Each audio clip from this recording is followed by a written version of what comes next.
जो मैं होती पवन बसंती झोंका बन कर आती, जो मैं होती बेला चमेली चरणों में बिछ जाती। हे राधा रानी, आपके चरणों से गुजरने वाली वो हवा धन्य धन्य है, आपके चरणों में चढ़ने वाला वो पुष्प बड़ा भाग्यशाली है। इसलिए हे राधा रानी, कभी ऐसी कृपा हम पर भी कीजिएगा कि हम भी कुछ कण बनकर, कुछ तिनका बनके आपके चरणों तक पहुंच जाएं। बोलिए राधा रानी सरकार की, वृंदावन धाम की, श्री गौरी गोपाल भगवान की, राधे राधे। परम मंगलमय परात्पर अखिलेश्वर अखिल ब्रह्मांड नायक परात्पर परब्रह्म भगवान श्री कृष्ण की वांगमयी प्रतिमूर्ति श्रीमद् भागवत महापुराण, दूर दूर से आई हमारी माताएं बहनें श्रोतागण भक्तगण, साधना टीवी श्रद्धा टीवी पर कथा का रसपान कर रहे सभी भक्तों को जय श्रीमन्नारायण, जय श्री कृष्णा, राधे राधे, जय गौरी गोपाल। कैसन बा? नीक बा? भगवान की कृपा सदा आप पर बनी रहे, सदा आप सुखी और स्वस्थ रहें। कथा की पावन गंगा श्री राजेंद्र प्रसाद जी, आपकी धर्म पत्नी श्रीमती वन्नी शिखा जी कथा में परीक्षित बनके कथा का रसपान आप सबको करा रही हैं। और कथा की गंगा में आप लाखों लोग कथा सुनने आ रहे हैं। आपकी उपस्थिति बता रही है कि आप भगवान से कितना प्रेम करते हैं, भगवान के चरणों में कितने समर्पित हैं। श्रीमती वन्नी शिखा जी, हमारी मैया जी ने खूब प्रयास किया और इनका प्रयास सफल रहा। जितने कदम इन्होंने भागवत जी के प्रचार के लिए रखे, एक एक कदम सार्थक है इनका। आप सबका आशीर्वाद भी मिला और प्रेम से कथा सुनने का मौका मिला इनके माध्यम से। तो एक बार तालियां बजा के राजेंद्र जी और श्रीमती वन्नी शिखा जी, इनके माता पिता भी धन्य हैं जिन्होंने ऐसी संतान को जन्म दिया, जिन्होंने अपने बारे में नहीं सोचा। देखो, ये रक्सौल में रहते हैं, किराए के मकान में रहते हैं, चाहते तो अपने लिए घर बना लेते, पर इन्होंने कहा नहीं, पहले सबके हृदय को मंदिर बनाऊं और सबके हृदय में भगवान को उपस्थित करा दूं, बिठा दूं, फिर सोचेंगे। भगवान का घर आपका हृदय बन जाए, इसके लिए इन्होंने ये भागवत का आयोजन किया है। हाँ या ना? जोर से। आप सब बहुत भाग्यशाली हैं कि पावन कथा सुन रहे हैं, और ये दास अनिरुद्ध भी भाग्यशाली है कि आप जैसे भक्तों का लाखों की मात्रा में आपकी उपस्थिति और आपका दर्शन करने का हमें सौभाग्य मिल रहा। सबको मेरा बारंबार प्रणाम, सबको राधे राधे। कल की कथा में आप लोगों ने सुना कि भगवान कृष्ण प्रकट हुए। अच्छा, ये बताओ, ये भगवान कृष्ण कौन है? भगवान कृष्ण कृष्ण होने से पहले क्या थे? जरा उत्तर दो। भगवान कृष्ण कृष्ण होने से पहले क्या थे? कौन उत्तर देगा?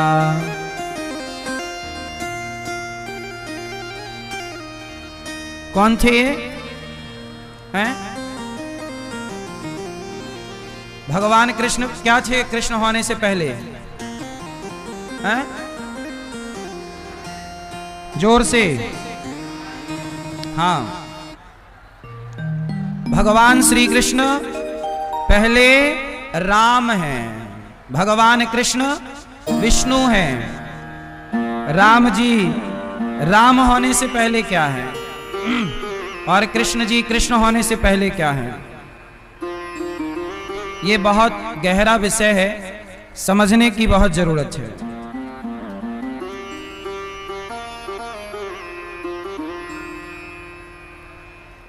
कृष्ण भगवान कृष्ण होने से पहले क्या है? भगवान नारायण, भगवान विष्णु और भगवान राम। राम होने से पहले क्या है? विष्णु। भगवान विष्णु ही त्रेता में राम बन जाते हैं और भगवान विष्णु ही द्वापर में कृष्ण बन जाते हैं। तो राम जी राम होने, कृष्ण जी क्या थे पहले?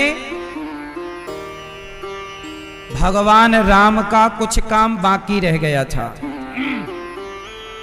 कुछ लीलाएं बाकी रह गईं, जिन लीलाओं को पूरा करने के लिए भगवान राम को ही कृष्ण बनना पड़ा। अच्छा, राम जी के कौन कौन से काम अधूरे रह गए?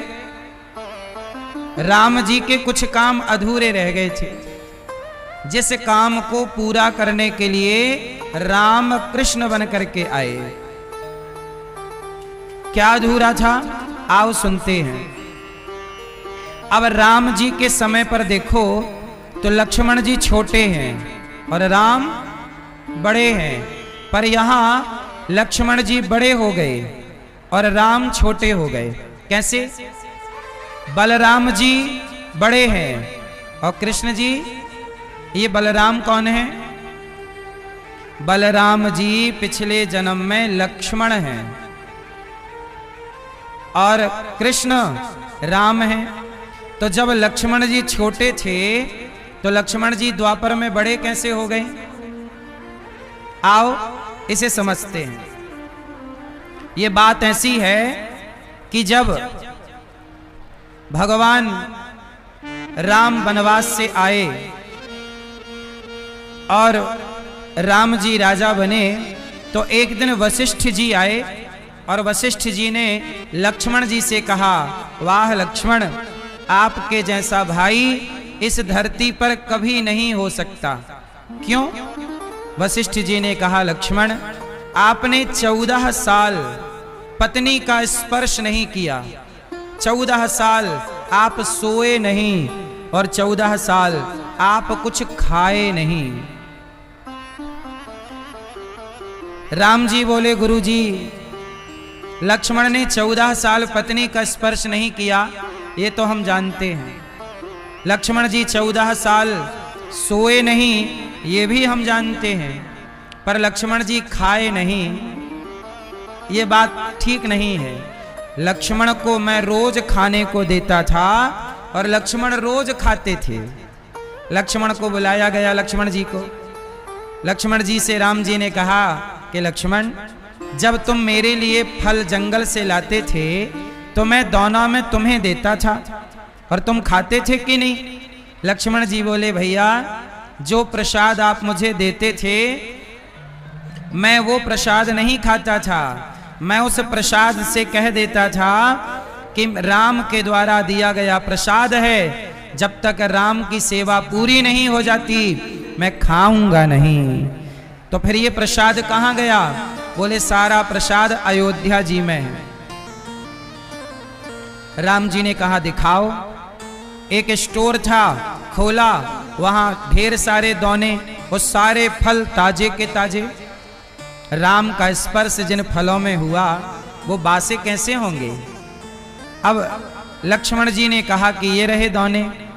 सारे दौने गिने गए कि 14 साल में, एक साल में 365 दिन होते हैं और हम सुबह शाम खाते थे, तो 365 का दुगना कर दो और फिर उसमें 14 का गुणा कर दो, तो 14 साल के दौने का हिसाब निकल आएगा।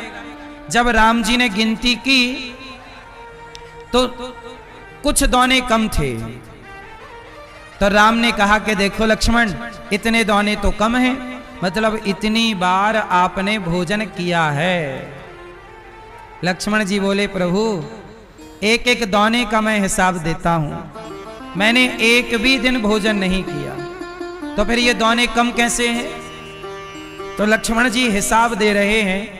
जरा सोचिएगा, 14 साल कैसे रहे क्या खाया क्या नहीं खाया उसका हिसाब दे रहे हैं लक्ष्मण जी।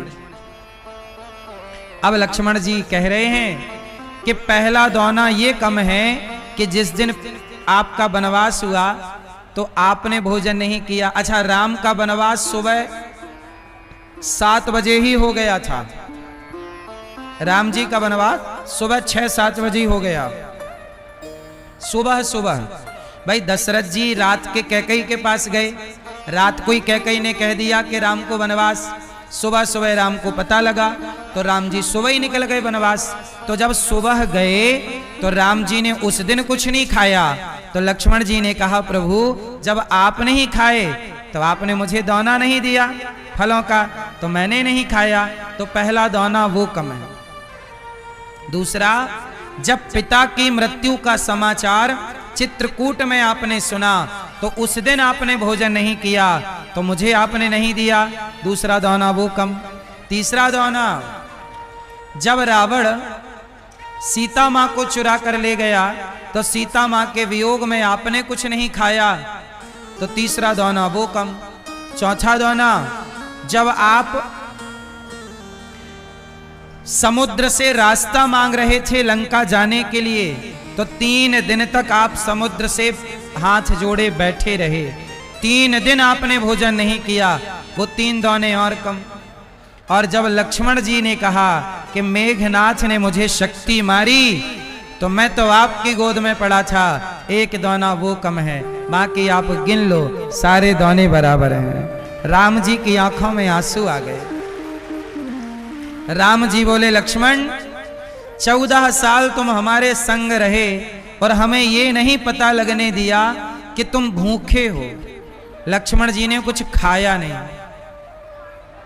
लक्ष्मण जी, राम बोले, लक्ष्मण मैं तुम्हारा ऋणी हो गया, तुमने मेरी इतनी सेवा की, अब अगले जन्म में मैं छोटा बनूंगा और आप बड़े बनना लक्ष्मण। मैं आपकी सेवा करके इस जन्म का ऋण अगले जन्म में चुकाऊंगा। इसलिए भगवान राम कृष्ण इसलिए बने क्योंकि वो बलराम जी अर्थात लक्ष्मण जी की सेवा कर सकें। भगवान कहते हैं जो मेरी सेवा करता है मैं उसे बड़ा बना देता हूं।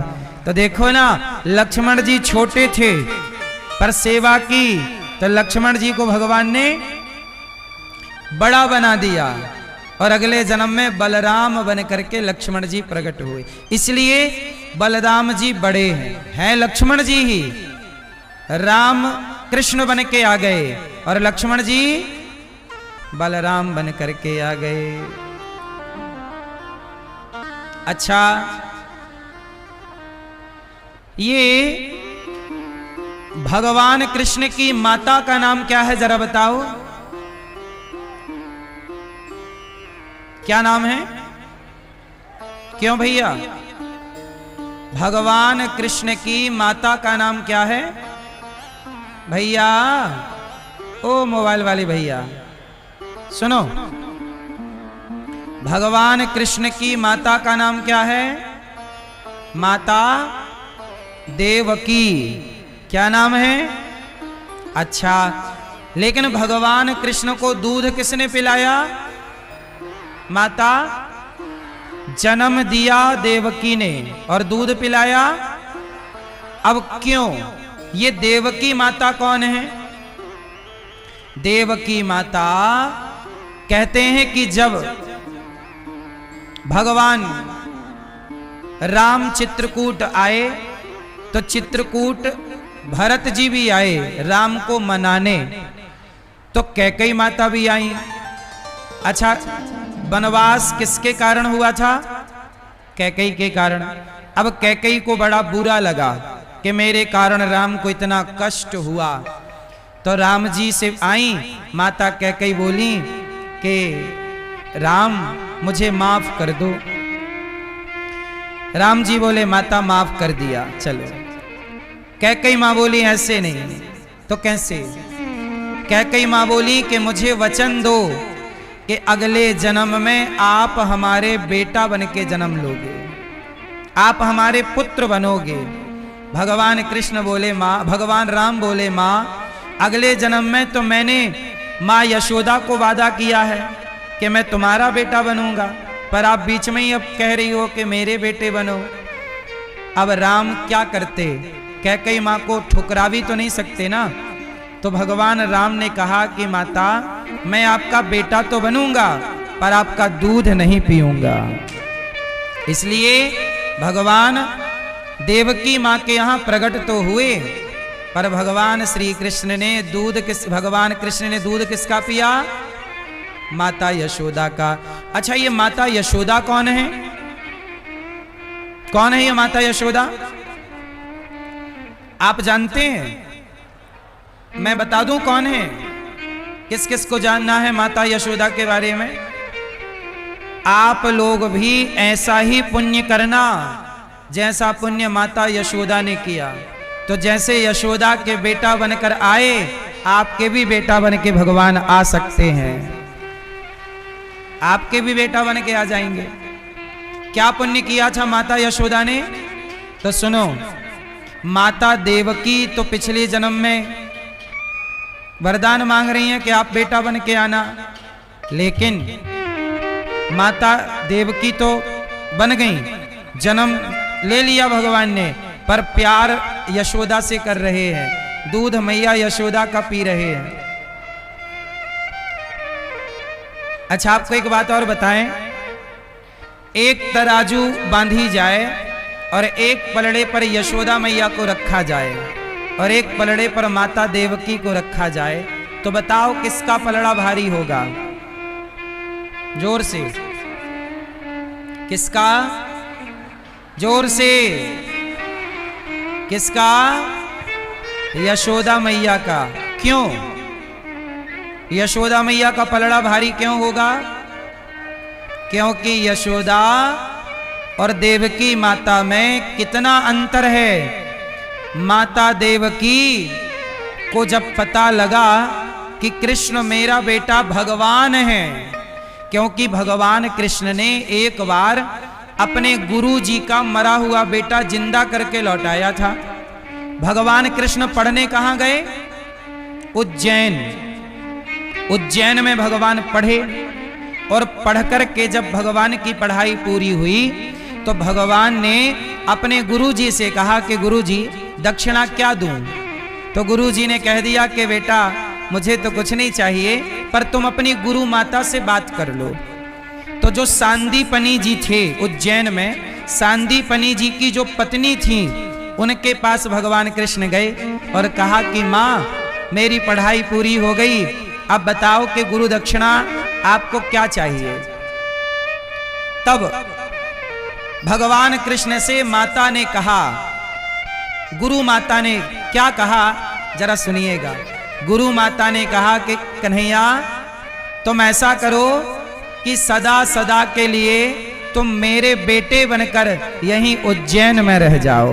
मेरे बेटे बन, मेरा कोई बेटा नहीं है, मेरा कोई। तो भगवान कृष्ण बोले कि माता आपका बेटा कहाँ गया?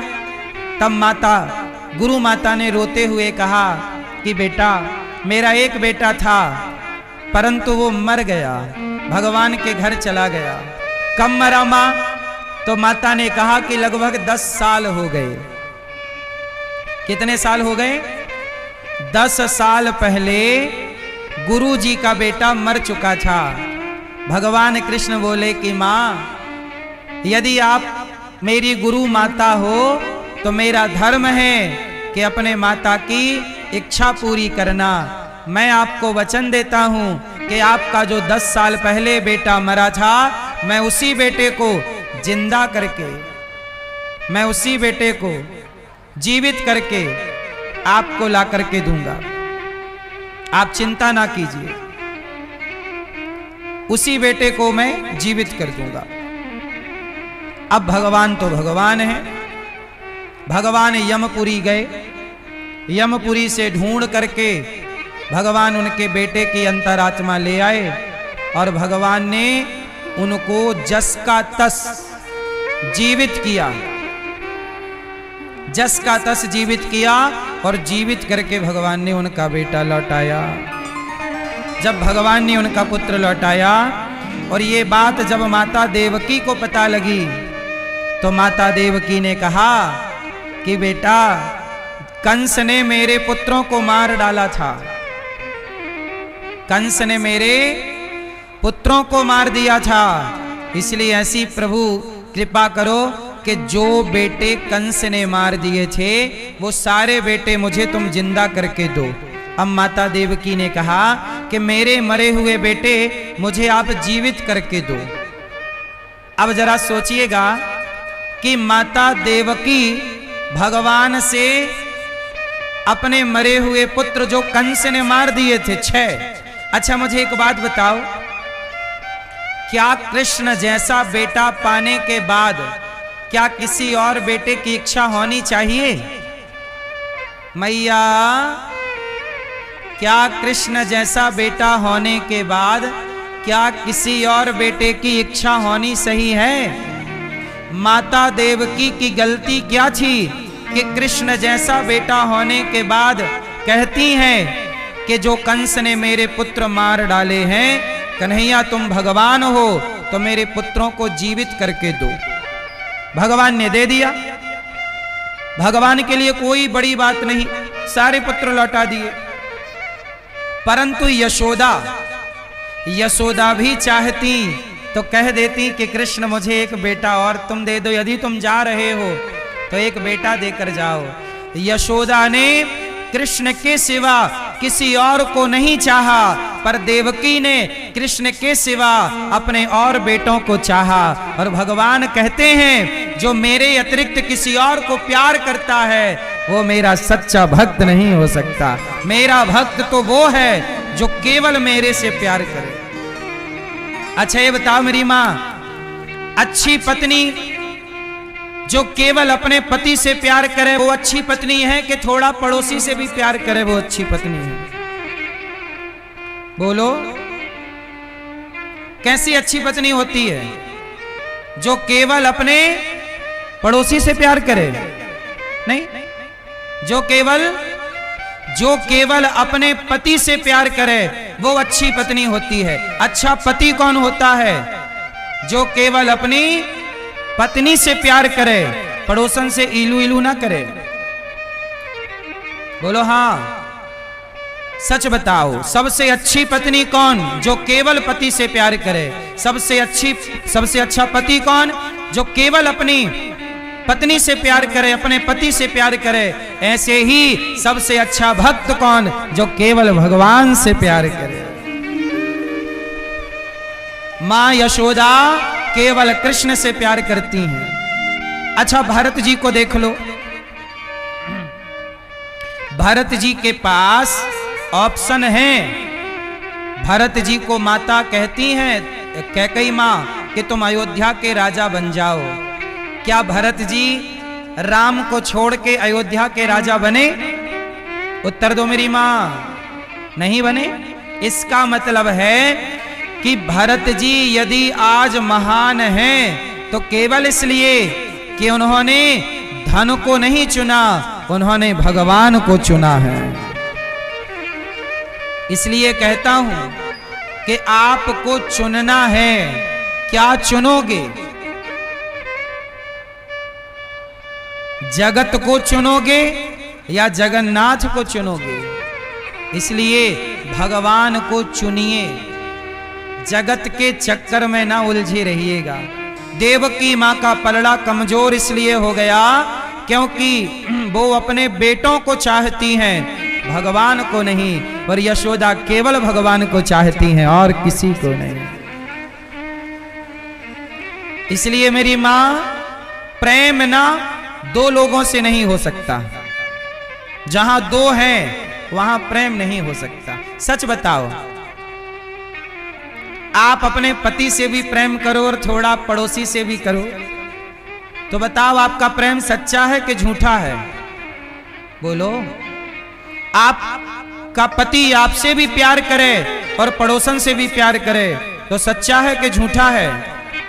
हाँ मेरी माँ, प्यार दो से नहीं हो सकता। यदि दो से है तो वो प्यार नहीं, वो उसका स्वार्थ है। वो उसका भी सुख लेना चाहता है, इसका भी। ये उसका अपना सुख चाहे, स्वार्थ है। लेकिन जहां प्रेम होगा वहां तो समर्पण हो जाएगा, विलय हो जाएगा। जैसे गंगा का प्रेम समुद्र से है, तो गंगा अपने आप को जब समुद्र में मिलाती है तो वहां गंगा का अस्तित्व खत्म हो जाता है और समुद्र होके गंगा सागर बन जाता है। गंगा क्या हो जाती है? सागर। सागर में मिलकर गंगा ने अपना अस्तित्व मिटा दिया और अब किसके नाम से जानी गई? बोलो। सागर। गंगा सागर। गंगा क्या हो गई? सागर हो गई। ऐसे ही जैसे पत्नी का प्रेम कि जब वो पति से गांठ बांधती है तो अपना नाम अपना गोत्र छोड़कर पति के नाम और गोत्र से जानी पहचानी जाती है। ये प्रेम है पत्नी का, ये समर्पण है।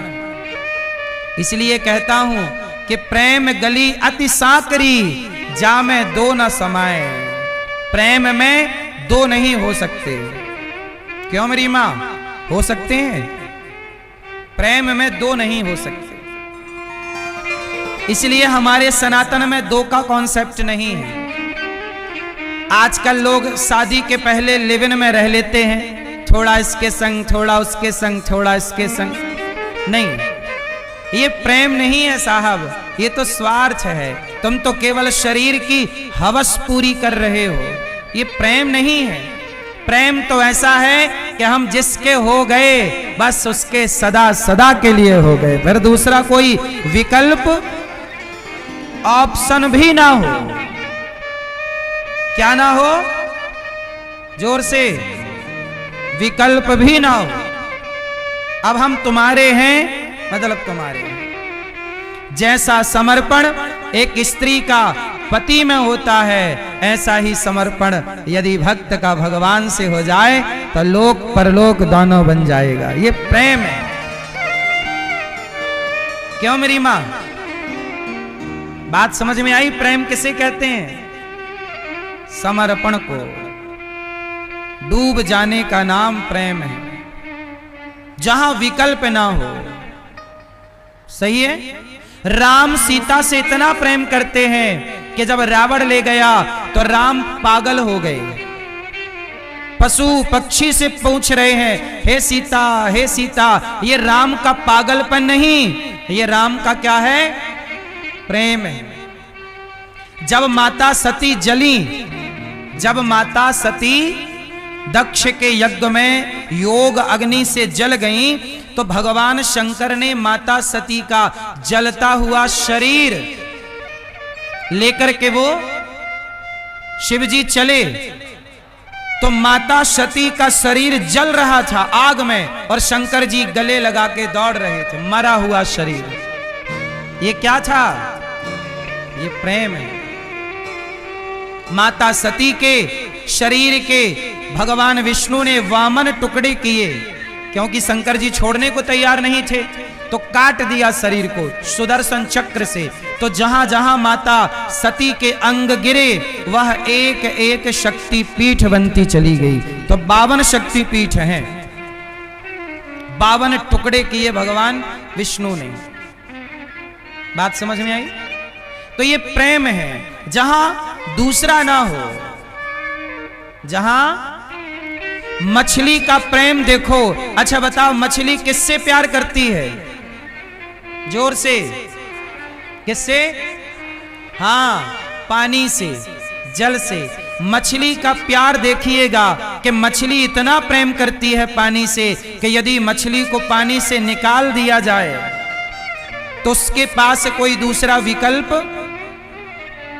अच्छा, कछुआ भी प्रेम करता है पानी से, लेकिन कछुए के पास विकल्प है, वो जल में भी रहता है और थल में भी। सांप भी पानी से प्यार करता है, सांप जल में भी रहता है और थल में भी। तो ये विकल्प वाले हैं। मेंढक भी विकल्प वाला है, जल में भी मेंढक रहता है और थल में भी। बेचारी विडंबना तो मछली की है कि पानी के सिवा कहीं नहीं रहती, निकालो तो मर जाएगी। ऐसे ही भक्त मछली की तरह होता है कि भगवान की भक्ति से निकालोगे तो वो मर जाएगा। भगवान के बिना वो रह ना सके भगवान की कथा के बिना, भगवान के नाम के बिना जहां रह ना सके, जैसे लक्ष्मण जी राम के बिना नहीं रह सकते। अच्छा, लक्ष्मण जी की मृत्यु कैसे हुई? चलो बताओ, लक्ष्मण जी की मृत्यु कैसे हुई? एक बार लक्ष्मण जी को राम जी ने कहा कि मैं यमराज के संग एक मीटिंग कर रहा हूं। एक कमरे में राम जी और यमराज जी थे, उनकी कोई बात चल रही थी। यमराज कहने आए थे धर्मराज कि प्रभु आपकी लीला पूरी हो गई, अब आप चलो। तो उनकी बात चल रही थी, तो राम जी ने लक्ष्मण को द्वार पे खड़ा किया, बोले कोई आने ना पावे। ध्यान रखना लक्ष्मण, यदि कोई आएगा तो मैं तुम्हें अपने से अलग कर दूंगा। लक्ष्मण जी खड़े हैं द्वार पर, तभी दुर्वासा ऋषि आ गए। दुर्वासा जी जाने लगे तो लक्ष्मण जी ने रोका। दुर्वासा जी बोले लक्ष्मण मुझे ना रोको, यदि तुम मुझे रोकोगे मैं सारी अयोध्या को जला के राख कर दूंगा। अब लक्ष्मण जी धर्म संकट में कि यदि बाबा जी को रोकता हूं तो ये शाप दे के पूरी अयोध्या को नष्ट कर देंगे, हमारी अयोध्या की जनता मारी जाएगी, और यदि जाने देता हूं तो राम मुझे अपने से दूर कर देंगे, मैं मर जाऊंगा। राम जी ने आदेश दिया है कि यदि कोई आया तो मृत्यु दंड होगा। एक तरफ लक्ष्मण जी की मृत्यु है और एक तरफ अयोध्या के लोगों की मृत्यु है। लक्ष्मण जी क्या चुनेंगे? लक्ष्मण जी ने कहा कि मेरे मरने से, मेरे जाने से यदि लोगों का जीवन सुरक्षित है तो महाराज आप जाओ। और जैसे ही लक्ष्मण जी ने जाने दिया, राम ने देखा लक्ष्मण आपने मेरी आज्ञा का उल्लंघन किया, जाओ मैं आपका त्याग करता हूं। और जैसे ही लक्ष्मण जी का त्याग राम जी ने किया तो राम के वियोग में जैसे पानी के लिए मछली मर जाती है, ऐसे राम के लिए लक्ष्मण जी प्राण त्याग दिए कि राम ने अब मुझे त्याग दिया, अब मैं जी कर क्या करूंगा, किसके लिए जीऊं? इसका नाम प्रेम है। लक्ष्मण जी के पास कोई दूसरा विकल्प नहीं। बस मेरी मां, बस माता यशोदा का ऐसा ही प्रेम है कि कृष्ण के सिवा कोई नहीं। अच्छा, ये यशोदा मां ने कौन सा पुण्य किया कि जहां कृष्ण बेटा बनकर प्राप्त हुए? तो आओ, आज यशोदा मैया कन्हैया को दूध पिला रही हैं, झूला झुला रही हैं, प्यार कर रही हैं। देवता भी तरस रहे हैं कि प्रभु के जरा पांव मिल जाए तो चरणों को चूम लूं, जरा थोड़ा छोटा छोटा कन्हैया का हाथ मिल जाए तो हाथों को चूम लूं, जरा गले लगा लूं बाल रूप कृष्ण को। जिन कृष्ण की एक झलक पाने कैलाश में बैठे शिव तरस रहे हो, वो यशोदा मैया जी भर के निहार रही हो और दूध पिला रही हो, कोई तो पुण्य किया होगा। तो सुखदेव जी कहते हैं, सुखदेव भगवान राजा परीक्षित जी से कहते हैं कि राजन, माता यशोदा ने कौन सा पुण्य किया, जरा सुनो। भैया, ओ मोबाइल वाले भैया सुन लो, प्रभु माता यशोदा पिछले जन्म में कौन है? तो सुनो, माता यशोदा पिछले जन्म में धरा है। इनका नाम क्या है? जोर से, धरा। क्या नाम है? यशोदा मैया का पिछले जन्म में नाम है धरा। और ये सामान्य सी स्त्री है, जैसे आप हो, आप हो, आप हो, ऐसे ही एक स्त्री है माता धरा। एक सामान्य सी स्त्री है, जंगल जाती है, जंगल से लकड़ी लाती है, बाजार में बेचती है, जो पैसा मिल जाए उस पैसे से साधु संतों की सेवा करती हैं, भोजन कराती हैं, सबको भोजन कराती हैं, अन्न दान करती हैं माता धरा। क्या दान करती हैं? मैया, ओ मेरी मां यशोदा मैया क्या दान करती हैं? पीली मैया क्या दान करती हैं? ओ पीली मैया बैठी बड़ी देर से हो, बता कुछ नहीं रही हो, सुन नहीं रही हो क्या मेरी माँ? सुनो, यशोदा मैया जंगल से लकड़ियां समेटती, बाजार में बेचती, जो पैसा मिलता उस पैसे से साधु संतों की सेवा करती। इतनी सेवा किया, इतनी सेवा की माता धरा ने कि एक बार भगवान को लगा कि भाई इस धरती पर सबसे ज्यादा सेवा निष्काम भाव से कौन कर रहा है। अच्छा, सेवा भी दो तरह की होती है, एक सकाम मतलब कुछ चाहिए तो सेवा है, और एक है निष्काम जहां सेवा तो है पर बदले में कुछ चाहिए नहीं। जैसे आप लोग कहते हो गुरुजी हम सबके साथ अच्छा करते हैं पर हमारे साथ बुरा होता है, इसका मतलब है कि आप सबके साथ अच्छा करते हो तो आप सकाम अच्छा करते हो, मतलब आपके अंदर ये इच्छा होती है कि मैंने इसके साथ अच्छा किया तो ये भी मेरे साथ अच्छा करेगा, इसे कहते हैं सकाम सेवा। ये कौन सी सेवा है? जोर से, पीछे वाली मैया बोलो मेरी मां, ये कौन सी सेवा है? सकाम। लेकिन आपको मैं बताऊं कि आप सबकी सेवा करो पर ये सोचकर नहीं कि मैंने इसके साथ अच्छा किया तो ये भी मेरे साथ अच्छा करेगा, नहीं। जब आप सबके साथ अच्छा करते हैं तो मैं बताऊं सबके साथ अच्छा करो और अच्छा करके भूल जाओ। जब आप अच्छा करके भूल जाते हैं तो उसका फल वो व्यक्ति नहीं भगवान देते हैं।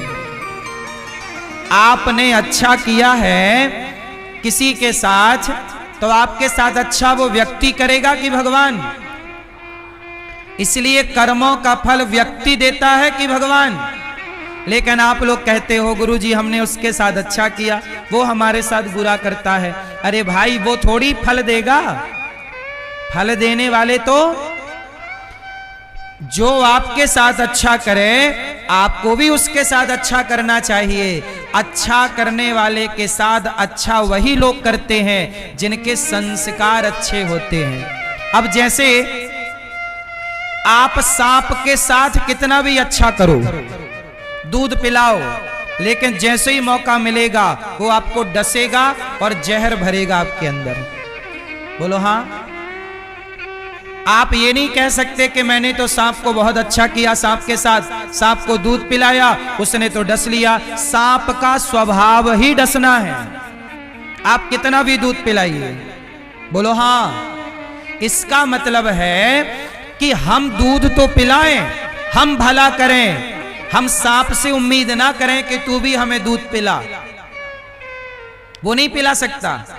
आप सबके साथ भला कीजिए और भूल जाइए उस भलाई का फल वो सांप नहीं देगा, वो व्यक्ति नहीं देगा, उस भलाई का फल भगवान देते हैं।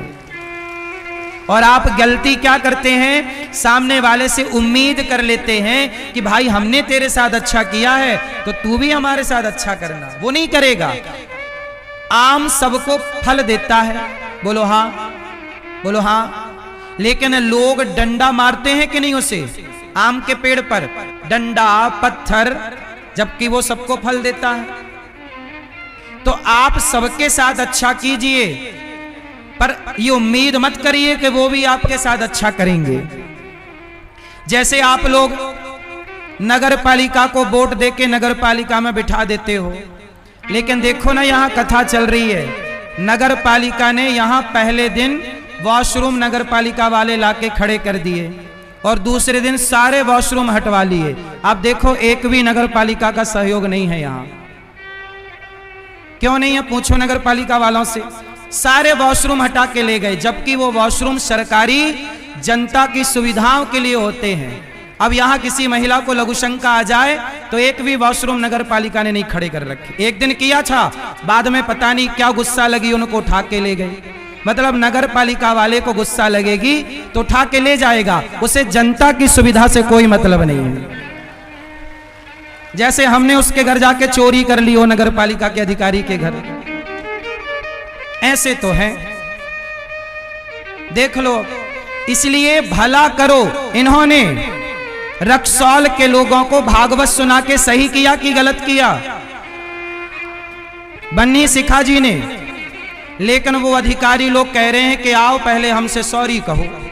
अब देखो किस बात का सॉरी कहे? तुम्हारे बाप से कर्जा लेके कथा हो रही है क्या कि तुम्हारे बाप ने पैसा दिया है?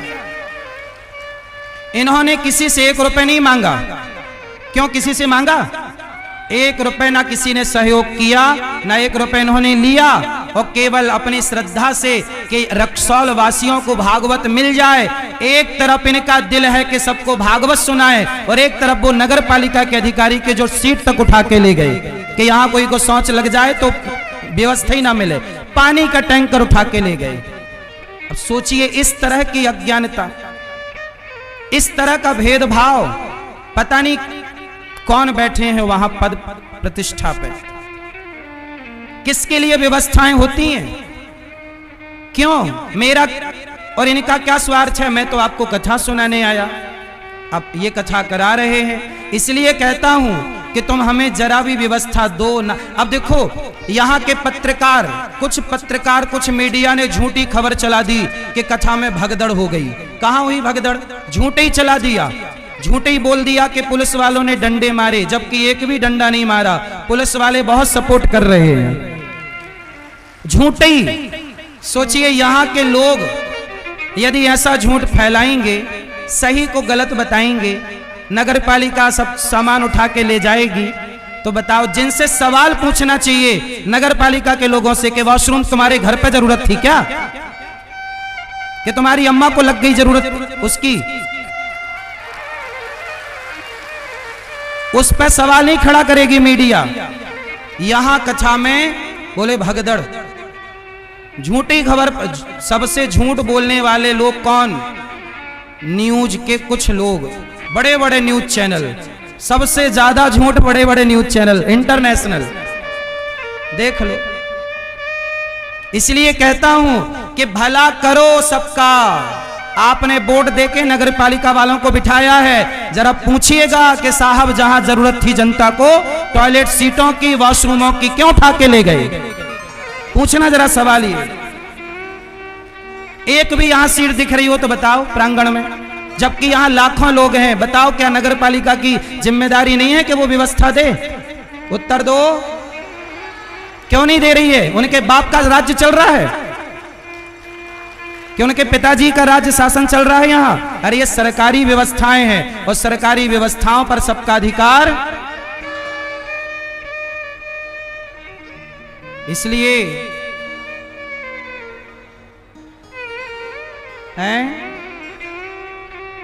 इसलिए कहता हूं साहब, भला कीजिए भला होगा, बुरा कीजिए। हम तो चले जाएंगे 7 दिन बाद, लेकिन यदि तुम झूठ फैलाओगे तो कोई है जो तुम्हारा बाप बन के सबके ऊपर बैठा है, परमात्मा।